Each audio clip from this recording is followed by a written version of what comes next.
দিনে দুপুরে গাছে উঠছে বিশাল এক অজগর। সাপটি গাছের একবারে মগডালে উঠেছে। ঘটনাটি ঘটেছে দক্ষিণ আফ্রিকায়। ভিডিওতে দেখা যায় মাথা উঁচু করে গাছে উঠছে প্রায় 20 ফুট লম্বা একটি অজগর। ডাল বেয়ে উপরে উঠে যাচ্ছে ভয়ঙ্কর এই প্রাণীটি। এত বড় অজগর আর এভাবে গাছে চড়া বিশ্বাস করতে কষ্ট হচ্ছে।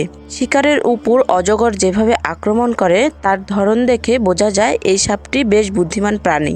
চলাফেরার জন্য কিংবা জীবন ধারণের জন্য অজগরের যথেষ্ট বুদ্ধি আছে। অজগর সাপ যখন ছোট থাকে তখন তারা ছোটখাটো প্রাণীর শিকার করে খায়।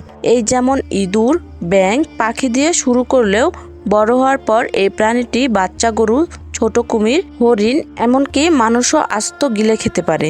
বিজ্ঞানীরা বলছেন এসব খাবারের মধ্যে স্তন্যপ্রায়ী প্রাণী তাদের বিশেষ পছন্দ।